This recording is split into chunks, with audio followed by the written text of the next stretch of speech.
All right, y'all. We are back with another video. We are back with the reaction. We are here with Beyond the Jersey podcast. Devontae Smith Rivera talks about his underdog mentally, maybe mentality. She probably just ran out of characters, but I'm gonna say mentality and legendary career at Georgetown University. We are here at the premiere.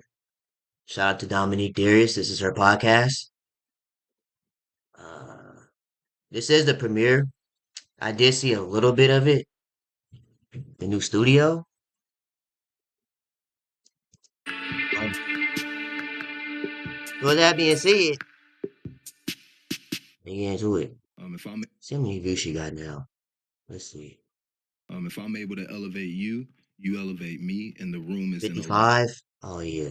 Don't even worry about it. 55? It's going to go up. better of a situation. You know what I'm saying? And now I feel like The more viewers going to go up after seeing this type of production team so you can putting in work. trust me that I'm gonna be on your side when it comes to, you know what I'm saying, fighting these battles. I got these. Don't you phone? Let me see if I can see this. I can see. I don't know the pink bag. I ended up getting the pink bag because the blue bag, it was gone. So, yeah. And I know there's a lot of them that come with it. And, you know, that's one thing that if I were to tell my 18-year-old, 17, 18-year-old self, you know, that's what I would say. Have a good attitude and, you're still going through what you're going through, but you're still able to manage it to where it don't like flood your life or like just overtake your whole life. I think that's something I really learned from watching you and just working out with you and Kevin and just like being very mindful of my mind during those times and seeing everything as just like, you're good. It's still preparation that needs to be done in order to, you know, be able to sustain in the real world outside of basketball. Crazy. 1, 2, 3, 4.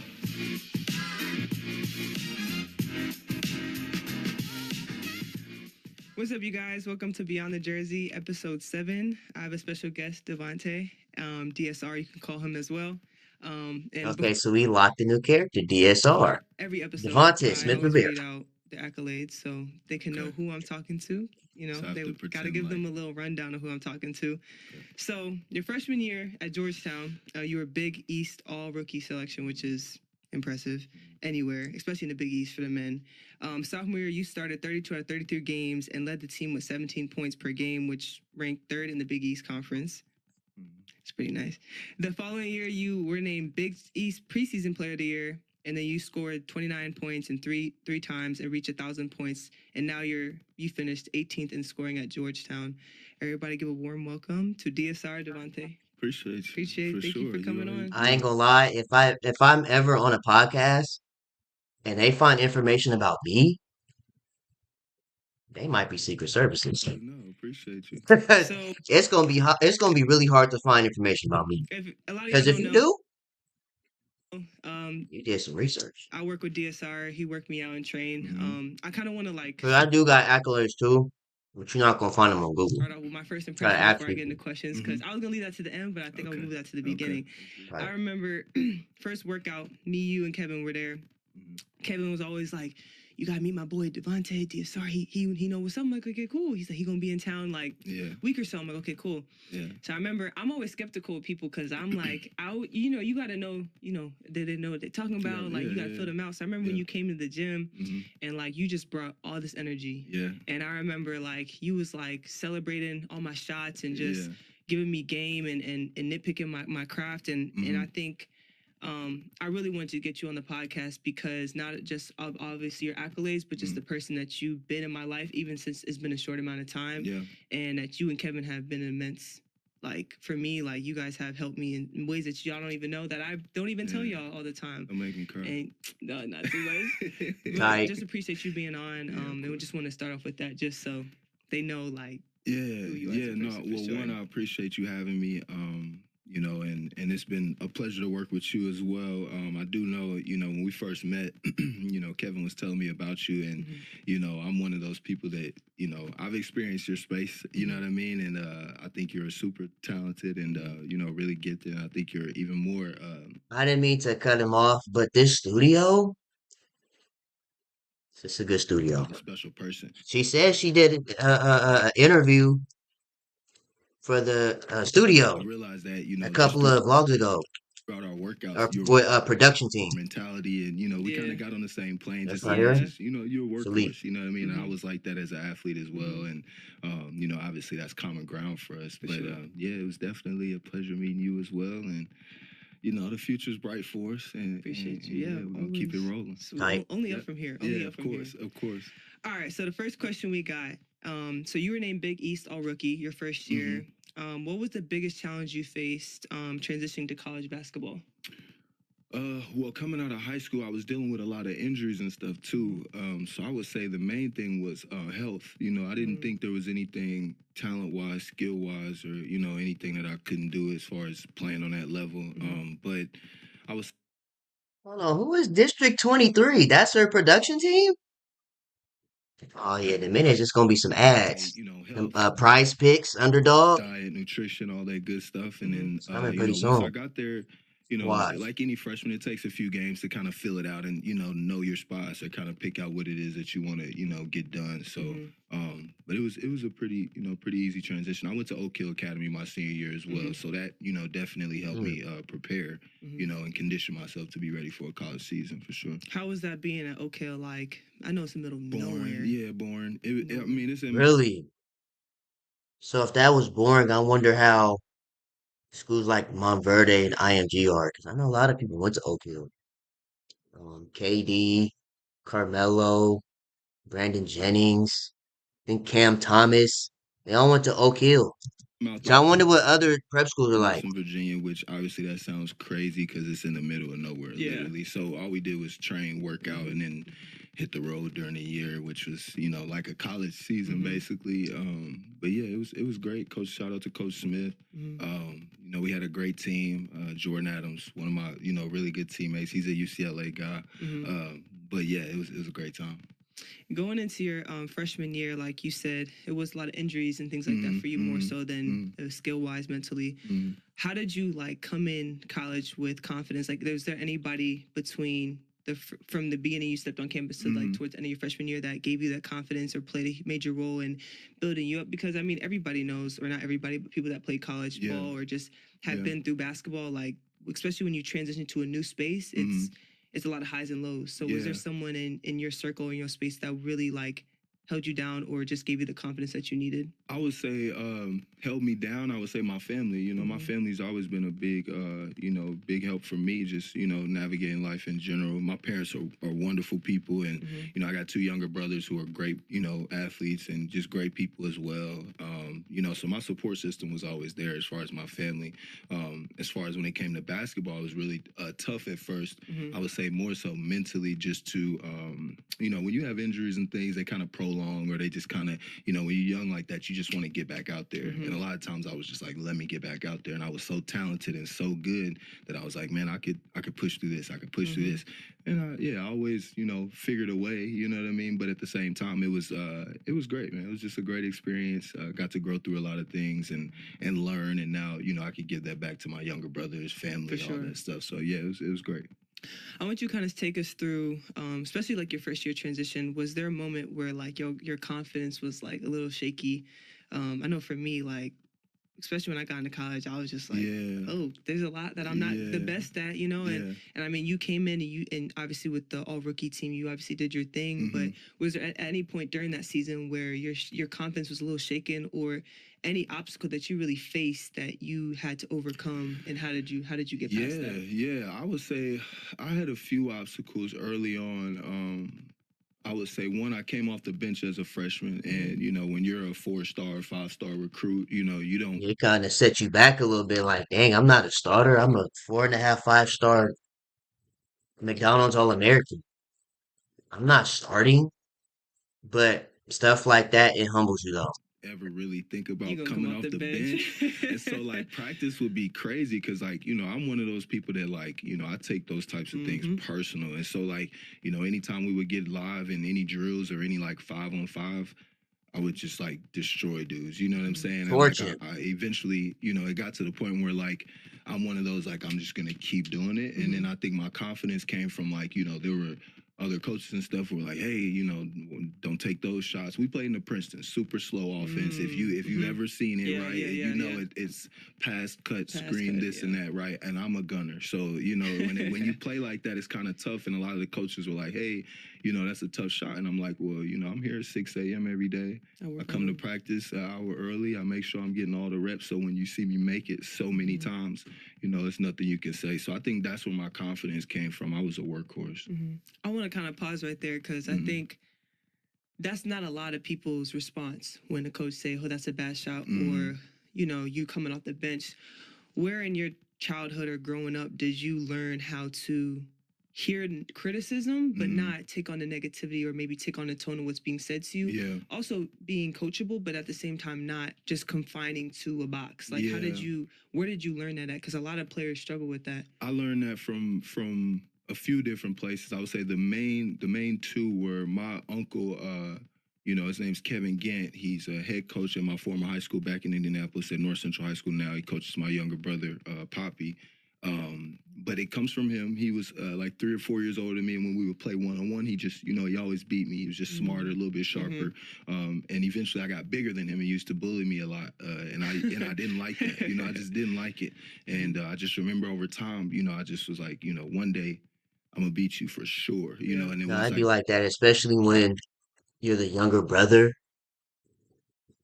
The moment as when you're the younger sibling and you beat the older sibling at anything, it's like you just won the championship.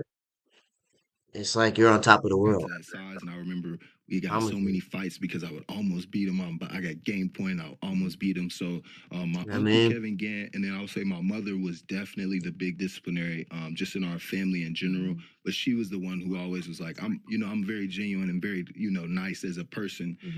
But I also have another side to me too when it comes to competitive things, just in general. And my mom, she just knew, you know, how to tap into that competitive nature. And anytime she would say something that was very like triggering to me or something, that's when it would go from like I'd have a game of 25, but the next day I got 50 or I got 45 or something crazy, just because the way she would, you know, She knew Hooper. what button to press for sure, really for get you sure, going. for sure. But yeah, Wake up that inner beast. those are my motivators for sure. That's what's up. So going into just transitioning to your sophomore year, you went to being like the leading scorer, coming off the bench, leading scorer. How did you take on that responsibility and how did you even mentally prepare for that? Did you have conversations with your coach, you know, in the off season or your exit meetings? And what did you do to make sure that you was at the best possible shape, best mentally to prepare and to be able to perform at such a high level, especially coming off the bench and playing with a bunch of really high level guys and taking on a major role that you didn't have the year prior? Yeah. So from my freshman year to my sophomore year, I met with a guy named Chris Smoot. He was a nutritionist. He was also a grad. You say Chris Move? Obviously, we're talking about a different Chris Move. Sophomore year, I met with a guy named Chris Smoot. He was Oh, Smooth. a nutritionist. He was also a See, y'all wouldn't know about Chris Move from grad back in the student at day. Georgetown at the time. Really And he's good still around too, friend of but mine, a mentor. But Chris Smooth. he was someone who I, you know, I got tapped into basically with my nutrition, diet, all that stuff. So I was really preparing for the draft. Honestly, my goal was always 2 years, and you know, to leave from there, and you know, put myself into the draft or go to the league and things like that. Which I knew I was very capable of. And he also, you know, saw that. So that was kind of how I made such a huge leap in just tuning my skills. Pat the Rock, who's a skills trainer, you know, he's big in the N1, you know, world and stuff like that. But he was another guy who spent a lot of time just sharpening my handle.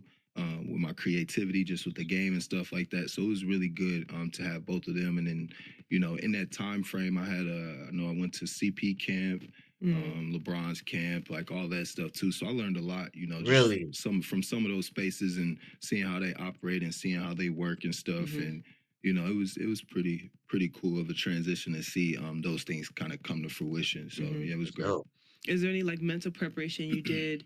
Because I know like it's different when you start a game compared to when you come off the bench. So how did you mentally prepare, and what are some like tactical things that you did in the off season or even throughout the season when you know you had a bigger load or a lot of more pressure on you than you had in the prior year? Like what did you mentally do to stay locked in, but then to like also still have that confidence on that you're capable? Because I mean, you said it like your freshman year, you felt like you should have started, right? And I think that's the best mindset to have. But now you're in that situation. So how do you stay hungry when you got what you wanted, basically, or you're in the position that you want? Like, how did you manage those emotions and those things? I don't. The emotion part was very tough because I was so far from my family, and I told you, we have a rich family. Like our family is very much together, and for me, obviously being away from home was different. But by year 2, I would say I was so geared into my goals and what I wanted to accomplish that my focus was way ahead of anything I felt, as far as emotions and stuff like that. And I would say, I just spent a lot of time conditioning myself. I would hit the football field like really early, 5 a.m., stuff like that, just to, make sure I was primed to be the guy. So, my conditioning changed a lot. Just my habits started to change a lot. And, I would say I was more committed to details and, functioning properly and just, trying to get rest more. I know my freshman year, like most college students, it's just like fun. You know what I mean? You're figuring out stuff. And as much as my goals were out in front, I enjoyed that for my freshman year, and I was still doing, really well. So, by year 2, I was so focused. And we had a guy there too, Otto Porter, who, was a number 3 pick. And, Otto Porter, Auto Parts. Oh, I remember him. He was on the he Warriors. kind He of won a championship and dipped. laid that foundation of like, He got that ring and dipped out the league. No, these are with the I pros, remember him though. He look checked like out. when you come in here. He was just He the was guy nice right though at Georgetown. He was before me. nice. There's been many, but he was the guy before me that kind of showed me, hey, you need to be working like this. Yeah, it's cool to like, enjoy college, but this is what it looks like. So yeah. How much was your coach at Georgetown influence on your game and mindset? Is there anything that any talks that you guys would have, or even an assistant coach as well, that you had with them that really kept you grounded, but also understood like the importance of your role? Because I know it could be hard to be the go-to guy, and especially coming off a good year, but you're still in your second year, still young underclassmen. So how did your conversation with your coaches help you maintain and stay focused and challenge you in ways and to make sure that you was always on top of your game? Yeah, I would say one thing that we had in common, myself and the coaches, I think we all were very family oriented, and that was something that kind of gravitated us toward each other. He's very big in his family. The Thompson family is very, very well known. Obviously in the basketball world. And I didn't play for Big John. Everyone calls him Big John. He's actually a junior, but I played for JT3, who is the son. And I always said this, and it was pretty cool, but my style and how I grew up was always accustomed for John Thompson Jr. or Big John, real tough love, that kind of aggression. And JT3 was a lot more like, hey, can you do this? Can you do this? Very, very, very gentle. He's a gentle giant. He's a great guy, though. Love the Thompson family, love Georgetown and all that stuff in general. Just different coaching styles. But Big John, I just remember, walking into the gym every day, and he used to give me these notes, and they always would say something different, but he would give me these notes of stuff I need to do during practice or for the next game. And so, most of those notes were always like, shoot. He just would tell me to shoot all the time. Having a green light wasn't real. Nah, listen, when your coach tell you to shoot the ball, that's different. That green light hit different. Well, coming from, You give me the green light, I'm shooting beyond Curry range. I the don't GOAT care. of Georgetown, You can't get mad because you told me to shoot. what I'm saying? He's, it was always You shoot that. just Well, pretty cool to see that. hey, You know what I'm Jordan Poole saying? effect. And have somebody of, of such, stature look at you and be like, dude, why are you passing the ball, man? Get that thing up. So, obviously he trusts my ability, you know what I mean? And that was always refreshing to walk into the, to the gym and have him say that. So, yeah, that's pretty. Now we're going to transition to your junior year. Okay. So I did my research, and, preseason you was named Big East Conference Player of the Year. Was there, when you were like, okay, well, take us through when you received that award or saw that. What was your, like, what went through your mind when you saw that? When I saw it, I expected it. I'll be honest. Period. Yeah, I expected it. I ain't gonna lie. I mean, I had done like I said, a lot of work on myself. You know what I'm saying? I had done a lot of work on myself. I still felt like even to this day that it was a snub. I mean, I was I think that year numbers were, better. Team was better. We ended up finishing top 2 in the conference. I think Villanova was number 1 my junior year, so 2015. Yeah, Villanova was number 1, but Ah, it's 2015. Ooh, it was a split decision. So I think at the time, Chris Dunn, who was a phenomenal player, Chris Dunn was Chicago, that deal.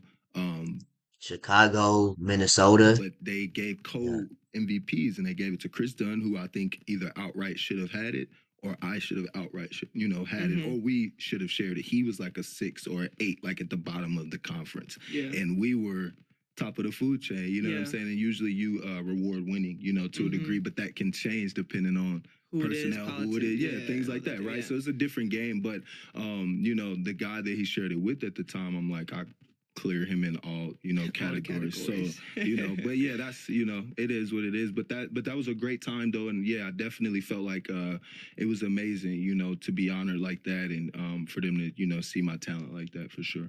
What was that junior year like for you? If you could describe it in 2 words, what would you say? And then elaborate on those words as well.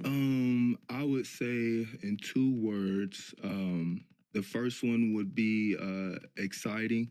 It was exciting just because we had a great team. We had a lot of young talent. A lot of expectations coming into the season, which is always good, because I feel like you get the best of yourself when you have expectations or when you have challenges, presented in front of you. And I think the other part was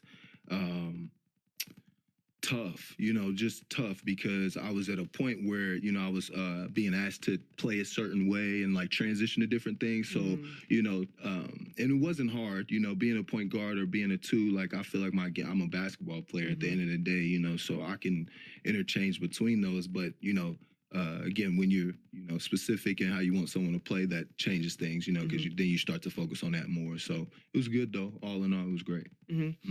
So now moving past your junior year, you declared, correct? Yep. So transition to professional career, what were some of the, we talked about transition from high school to college. So what was the transition for college to the pros at that point for you? Yeah, I would say like most things, it's just the health piece. You know what I mean? Like, so the main thing right now that I focused on after playing, which is the irony, which is crazy, is just eating habits, sleeping habits, stretching, just like the stuff. My phone is going That you crazy. just don't want to do as a player a lot of the time, right? But those things were important. You know what I mean? Those things were like a big piece to it. So now, anytime I talk to, obviously like a talent like yourself or anybody, is just like, yo, you gotta maintenance your machine. You know what I'm saying? That's your car. You know what I mean? You gotta keep it clean, keep it sharp, take care of it, nurture it, and go from there. Which that Facts. was something that I'm like, all right, cool. If I were to do one thing different, it would just be that nurture myself differently. Because I was just I enjoyed it while I was still working, and I'm one of those people that'll overwork. I will definitely go 3 times to the gym. I'll definitely go in there, and at midnight, I'll go in there at 4 in the morning. So. With that being said, you got to learn how to also rest, recover, eat proper, do these different things, For sure. So, yeah. How did you adjust when you weren't always the vocal point? Because you went from being the vocal point at Georgetown and being the main guy that initiates everything. And I think, too, some conversations I've had with a lot of people is just like, and just a lot of pros that have been through it, is that adjustment of like taking a lesser role to fulfill what's needed, but then also not losing, like you said, not losing the confidence, like you said, coming off the bench your first year. So when you transitioned to the pros, what was it like dealing with that same kind of situation where you still had to be you and be confident, but you knew that the role that you had was much different than you were not even maybe 8 months ago prior to being at Well, it's hard because like we were talking about earlier, I think we were talking about maybe one of your teammates or just, someone that obviously you all are really talented, right? But learning to sacrifice for the team is just really tough, you know what I mean? Because you're so used to your rhythm and your flow and how you do things. And, but also at the same time, you're trying to win, at the highest level. So, finding that balance is always tough. I would say for me, it was a tough transition because just like anywhere, I remember I was in Chicago with the Bulls during a training camp, and there were guys who got drafted in front of me. There were guys who got traded there, and at the time it was Dwayne Wade and Rondo and all those guys. And Yeah, that team was cold. They had D Wade, Rondo. Um, I think they had Todd Gibson still. I'm not sure. Jimmy Butler had just kind of got his, They did have Jimmy Butler his too. feet under him for sure, which was a great time. But I could tell you, That was what 2K16, 17 like any time that I've ever been in the around gym that and I time. felt like somebody was not paying enough attention or, not aware of what I could do, I would kill them. I would kill them. And so, but it's tough. You got Hall of Famers in there. You got guys who are drafted. So then that's when it's a lot more about, money and, just politics. Yeah. And there's nothing wrong with it. Like, I know how it goes, you know what I'm saying? But, somebody like me and where I come from, that was just your way of stamping things, you know what I'm saying?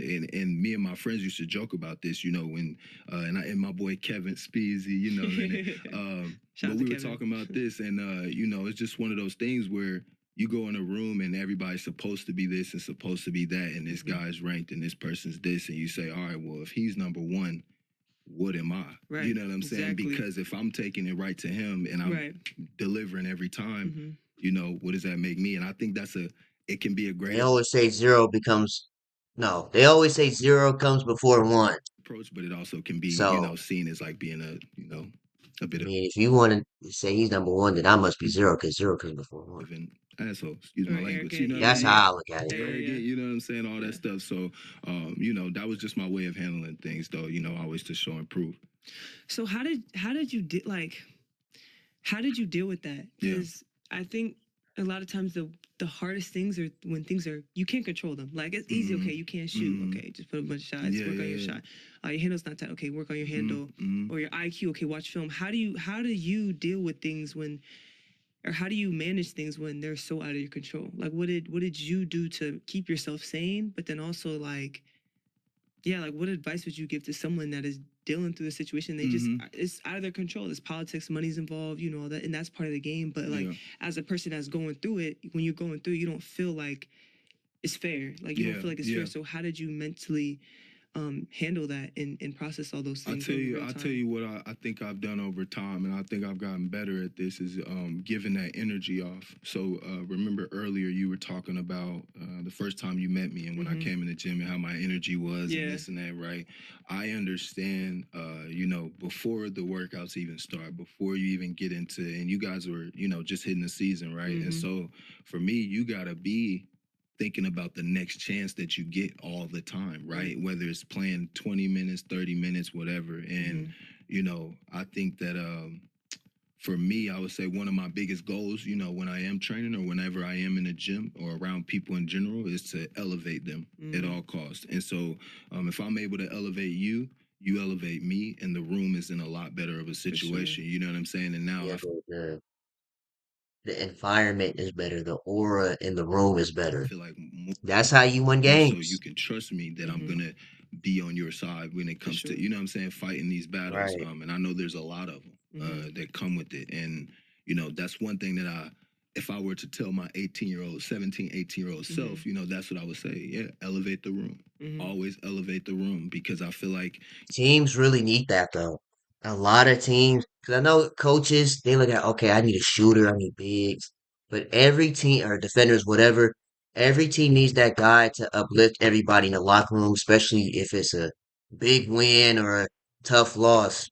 When you have that teammate that's right there for you at all times, whether you sold or not, that's always a plus to have. if you come in and your confidence isn't necessarily there, and then I come in and I give you 60%, that's not enough. Right. You know what I mean? That's just not enough to get you to the point where you're starting to roll. And when you're rocking and rolling, you see how dangerous you could be. You know what I'm saying? When Yeah, it comes to that reassurance. not only just sports, you know what I mean, but as a person, when you have rich energy like that, it just Yeah. makes everybody else start to form around you. So. It's funny that you say that, because I remember when we were working out all together, and as a hooper, when you that too, but when you working out and you're supposed to make a shot and you miss 3, 4 in a row, and you're like, and I remember y'all told me, you're like, after I missed a shot, a couple shots, and I was mad, and you was like, what you mad for? Yeah. And I'm like, I missed shot, and you're like, That's part of basketball.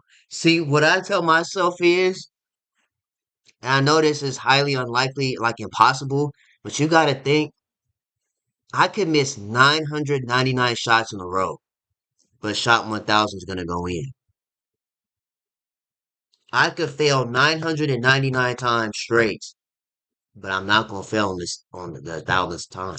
And 1,000th time. and I'm like, and that's the first time when I'm working Promise out, you, I heard that's real like, gems and from the hoodie himself. it's like Hoodie knowledge in the building. that's why You you're know what I'm here. saying? Right. It's always You like, feel yeah, me? do better. It's, you know, it's always. Yeah, I yeah. mean, it's not. Sometimes that's not the wrong thing, but in a space where you're still trying to rebuild yourself, rebuild your confidence, it could be like, dang, I'm already harming myself, and then, Yeah. but it's like I remember when we was working out, it was just like oh, okay, and I don't think I ever told you this, but the energy that you brought to the gym, it was like if you, I remember you wasn't here. Me and Kevin working out, you weren't there, and I'm like, I was like, boom, and I was like, yeah, I gotta make up for it because Devontae not here, and Kevin was laughing at that. Yeah. But for me, like just seeing that, seeing what you bring to every workout, I don't even. I think now that you're talking, that kind of brought to my attention that I'm like consciously or subconsciously doing that with my own teammates. Good, like good. I'm giving them energy. Like no matter how I feel, like Good. I'm giving them energy and hyping them up and saying boom or saying whatever we saying that I can't say on camera sometimes. Like when we celebrate. But no, you're right. Like I Explicit. think I really realized That's what we need more mic'd up moments. that the energy that you give to yourself first and foremost is important, but then the energy that you give back to people, it's like a magnet. If you giving off rich energy and you hype people up and you have a good attitude and you know you still going through what you're going through, but you're still able to manage it to where it don't like flood your life or like just overtake your whole life. I think that's something I really learned from watching you and just working out with you and Kevin and just like being very mindful of my mind during those times and seeing everything as just like you're good. Like you always say like when I missed, y'all be like, it's more reps. Like that's more all it reps. is. That's all it is. That's It's more really reps. And all I it think is more reps. You find out what you're doing wrong and just keep shooting. that mindset I've That's what Dion Waiters used to do back in the day. dealt I'm with gonna keep shooting that to thing. kind I of give don't to my care. teammates a little bit without even thinking about it. Like now that you say that, I'm because I'm around you guys so much that it's like, you know, it's rubbing off on me and stuff like that. Like So. you want to shoot for a reason, so keep shooting the ball till you start. You know, you get takeover. That's wonderful. I love Keep to hear shooting the that. I mean, ball. to me, that means that I'm doing my job. You know what Because I'm when you saying? And stop I think shooting, that hold on. Because when you stop shooting, that means you lost You look confidence. like you got a tear in your eye. Well, you know, the way you're talking, Dom, about our workouts and just how wonderful it is. Reminiscing. I'm like, dang, I can't be missing no more days. That's all it is. I feel great. No, I appreciate that for sure, man. That means a lot. That means a lot. Yeah. Sure. So kind of transitioning again to post playing and things like that. I think a lot of things that I've heard from people that aren't playing anymore is like an identity crisis. You're so used to waking up every day and performing, or even if you're not performing, you're working towards a goal, and if you're not playing, then you're in the off season, you know. And there's always something to do. So for you, what was it like for you as you transitioned away from basketball or decided to stop playing? How was that period of time for you, and what did you do to make sure that? Not saying that you had to have it all figured out what you was gonna do next, but how did you transition into that, like mentally, emotionally, spiritually for yourself? It was tough. I'm not gonna lie. It was tough. Just because, like you said, you identify with something for so long, you know. And for me, I think, you know, it was tough because I like even in my hometown, like I would go back home sometimes and people are always like, man, where you playing at? Or what are you doing? And this and that, you know. I ain't gonna lie, it'd be like that. People will always come up and be like, man, do you play for somebody? You just so naturally talented. And it's like Some might just say it's talent, but it's confidence and hard work. you know, any good, and I just like, oh, I played, and then I'm kind of, you know, transition whatever. Then I feel like, you know, people wouldn't ask so much, but they ask me all the time. You know what I'm saying? Yeah, and it's great. You know what I'm saying that people Some acknowledge people me, just have a hooper face. you know, to be on that level. You know what I'm saying? So I do appreciate that a lot, but it's definitely tough. You know, transitioning and you know learning how to just function on a day to day. I mean, I would say one thing that you know athletes get a lot is you know you are enabled with a lot of resources. You know, it's not even about you know can you function on your own. You just learn not to function fully, you know, independently. You know what I'm saying? There's a lot of people who make sure you get treatment and make sure you get this. Make sure you get where you need to be and make sure you blah blah blah. So, you know, a lot of the responsibility part is covered for you as an athlete. But when you get into the real world, now it's like, yeah, you got to figure out what you got going on, you know? And that was tough for me at first, for sure, because I'm like, I'm used to getting all this stuff and I'm used to getting this and doing this. And, you know, it can be tough, but when you realize, you know, what you need to do and you can get your feet under you, for sure, I think it's, you know, just a little bit more security and don't stress, you know what I mean? If you're an athlete or, you know, a former athlete or on the line of, you know, fence of what you're going to do, you know, just take a breather. I would say just think about, you know, what you want to do while you're playing, which my mother was big on this, you know, think when you go to school, think about what you want to do. Think about what you want to do. And I was always one of those people that was like, I'm going to the league. I'm going to the league. And even though that was the Facts. case, I'm going to the NBA. it's still preparation that needs to be done in order to, you know, be able to sustain in the real world outside of basketball. So, yeah, I would say there's, you know, it's definitely a transition, but you can beat it for sure. For sure. Last few questions. If you could describe, I kind of asked you to describe, what was the, I think your sophomore year or junior year? I can't remember, sophomore, junior in 2 words. What would you describe your overall journey from Oak Hill to Georgetown to the pros and even now in 4 words, and to elaborate on them? I would say the one word. And you can't use the words that you use. Oh yeah, I won't. I got you. Yeah, my vocabulary is pretty decent. You know, I'm a Georgetown grad and all that. You know what I'm saying? So I know a little something. But I would say, for me, I would say groundbreaking would be the one word that I would describe it as. The reason why was because I was the first. I'm a first gen in my family. I was able to do a lot of things that my family's never experienced as far as traveling. Games, obviously, you know, playing in front of 30,000, 50,000. You know, I remember our last game where Syracuse and Georgetown were both in the Big East was at the Carrier Dome, and I think it was like 90,000. We had to play at the football field, basically. So that was pretty amazing for that experience. And then, like, you know, my family didn't travel a lot. We grew up in Indianapolis, you know what I mean? And once I was able to move around and, like, obviously get to college and do things like that and play as a pro, you know, once I put that NBA jersey on, I was good. Like, I was in the clear for myself, you know, but everything else was more so for my family. Like, you know, I wanted to allow them to travel. I wanted to make sure they had opportunities to see all these things that, you know, I see them myself, but I can't come home and tell these stories about things and know I'm the only one who's experienced them. So, you know, yeah, I would definitely say groundbreaking because I have 2 brothers. You know, one's Gary graduated high school and he's a big time recruit and he's nice. He's super nice. Shout out to my boy Poppy Rivera. He's the one. And then my middle brother, Mateo Rivera, Cheesy, Little Cheese.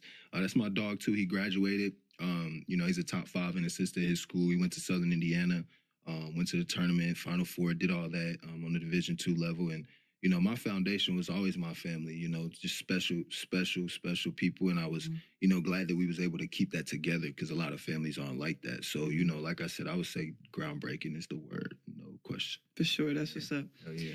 What, if you were to leave a word of encouragement for the people that are listening, if they're transitioning from high school to college or taking on a big role or coming off the bench or in a situation or even just like in general from what you've been through, a word of encouragement, what would you leave the audience with? Encouragement. You got a lot of gems. Yeah, you know, but the gems always come on the win when you're in the gym. Okay. Yeah, Fly, it's huh? even better. But I would say, you know, the main thing for me, I would say, is that don't get too high and don't get too low. You know what I'm saying? Because like some stuff is gonna work for you perfectly, and it's not gonna be any issues. But there's gonna be a lot of things that you may feel are working against you, and your response is gonna tell how that situation is gonna go. So, I would say don't make decisions, you know, from an emotional standpoint. Really self-reflect. You know, I would self-reflect a lot more, you know, as a player, just because, you know if you're committed and you know if you're putting in all the work that you need to be doing in order to be who you say you want to be. So, you know, always self-reflect, always, you know, be humble, but be very confident, be very confident, be very sure of what you've done to, you know, prepare. So, those would be my words. For sure. Yeah. All right, you guys. That concludes the episode. Also, you got music. He make music, so we're gonna give a shout out to his Oh, he music. be in the studio. Okay. Okay. Can I say one more thing before we get into the music? Dom said I was 18th all time at Georgetown. Now, I'm top 5. You're top 5 now? Top 5 all time. Oh, I got that wrong. That's Well, okay. That's that was on the website, so they need to update. They need to update their That's software. He said I'm top 5 now. I ain't top 20. I'm top That's the 5. wrong website. Oh, then. he top 5. Top My 5. bad. Yeah, Hold you on. know, Let her know difference this. in I'm that. top different. 5. I mean, 18, either one is impressive, but top 5 is Yeah, different. respect. I appreciate that. Yeah, My bad. that's. You I'm should up have. there on the told me to rock out. charts. I was letting you rock out. I was enjoying it. You We know, could have cut. you We know, could we have got cut, the, and I could have got nah, it we right. got the vibe check. We got everything we needed. You know what I'm saying? But yeah, just that and He had to say that. Nah, I respect yeah, that. top 5. You know, top 5. Type. Nah, but yeah. But the music. What was you? Yeah, you. I was saying y'all gotta check him out. I'm gonna put your music in the link below, Okay, so make sure you for tune into sure. him. Love, yeah, appreciate that. But no, appreciate you coming on for sure, telling your story. I mean, that's the goal of this podcast: is tell your story, shed light on things that you've been through to help the people that are listening, and to really just give you a platform to speak your truth. I think you have an amazing story, and I mean now I think your career, your playing career is probably going to supersede now because what you're doing now, people like you you're impacting, and people that you're training. I think that goes even farther than the accolades. I mean, your accolades are extremely impressive, but I think too what you've said and how you've impacted me as a person, like that means the world, and you always gonna have a stamp in my life for sure. So I really appreciate you. Yeah, he about to start. You know, it's about to get. You know, he I'm telling you. might need to get a fan. I really Blow the tears I away. really appreciate you saying that for sure. You know, I think I always just think in situations like this, if I had someone like me, you know what I'm saying, For like sure. to always be in my ear, you know. But that's from experience. So you know, I'm glad I could, connect with you and be able to shed my light, with you and vice versa. You know, you guys, you put in a lot of work. You know, you got to want this thing. So anybody that's pushing, I'm pushing. Let's get it. Appreciate you. Yeah, for sure. All right, thank y'all for tuning in. Make sure you give Devontae a follow on Instagram. You got Twitter? For sure. No Twitter. Okay, just Twitter Instagram. Like IG me. IG. But no, I appreciate you being on for sure. Episode 7, which is actually his number. Yep, Chicago Bulls. Chicago Bulls number. Number 7. But that's a wrap, y'all. Thank y'all for So tuning in. set. I'm gonna catch y'all next. No, this was nice. This was a nice sit down, just like the last one with Olivia Miles. This is pretty good. It's got 55 viewers. Yeah, this will go up. Make sure y'all check out her podcast page. Beyond. Hold on. Wait, because this just starts tweaking. Beyond the Jersey. Here we go. Yeah. Make sure you guys tune into Beyond the Jersey. It's a Dominique Darius's podcast channel. I'm gonna go ahead and get out of here though. Shout out to also Devontae Smith Rivera for giving us a rundown on who he is, because I didn't know who that was until I seen this thumbnail. I'm like, all right, we're gonna check you out. But anyways, I'm gonna get out of here. Make sure you guys like, comment, and subscribe to the channel. Just really appreciate it, and I'll see you guys in the next video.